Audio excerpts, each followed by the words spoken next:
League 6 is right around the corner, and today I want to talk about some new items that have entered the game since our last league. We've got new weapons, armor, and activities that are totally going to shake up the meta. So let's get into it. First, I wanted to talk about things we'll be missing this league. Of course, we already know there'll be no sailing for League 6. And because of that, we'll be missing out on a couple cool items like Belle's Folly.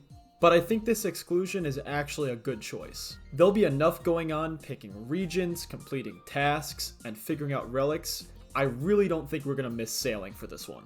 But I do think we're going to miss this. Now that our Varlamore start has been confirmed, we know we're not starting in Misthalin. So no Dragon Crossbow, Zombie Axe, and most importantly, Cow Slippers. It does kind of stink not to have some of these items, but switching up the grinds early game is definitely nice. We're also potentially missing the Burning Claws and other Demon Bane weapons, but I think we all know they're going to make an appearance somehow. Since we are starting in Varlamore, let's talk about some of the new things this region features since the last time we visited. With the completion of the final Dawn quest, we'll get the new Arcan Blade, which is bound to become a new staple for any melee build. We'll be able to grab the Antler Guard from the Custodian Stalkers, helping us bypass an Asgarnia pick just for the defenders. Of course, we'll have all the great items we get from Doom.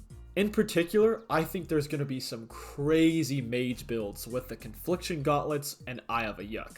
I've personally always felt that mage builds and leagues are a little sleepy, but I've never been more tempted to take it than this year. Of course, we can't leave out the greatness of the Gemstone Crab. Lord knows I will be sitting here a lot to get that passive combat XP. And to round it out, we've got a great new fletching minigame in the Auburn Vales. I think the new addition of the fletching knife is going to make that grind easy as pie. Those quick XP drops are going to be super satisfying.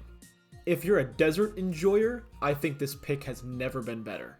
Recent changes have made this raid even more accessible. I think early grinds for a Lightbearer or a Fang are going to be high priority this league. I'd even say this is probably your best shot at getting a Mega Rare too if you have little to no experience with raids. Shifting over to Asgarnia, we have some great new content in the Royal Titans. The new prayers paired with the Twin Flame Staff are going to make a deadly early mage build. Which leads me right to our next topic, the expansion of Elemental Weakness. I think if you grab yourself some decent mage armor and a Twin Flame Staff, you're going to be absolutely shredding almost every boss in the first couple days. Now that so many enemies have an elemental weakness, it's time for mage, and dare I say Kandarin enjoyers, to rise up. And of course we've got to mention the man himself, Yama. Beyond the Oathplate armor and the Soul Flame Horn, I'm pretty positive there'll be some interesting, unique drops from him, considering the entire theming of the league is around him. We have very little information yet, but I have a sneaking suspicion that an Echo Yama variant that's gonna blow our socks off is probably in the works. Stay tuned for more information about leagues, teasers, trailers, and so much more. We'll see you next time.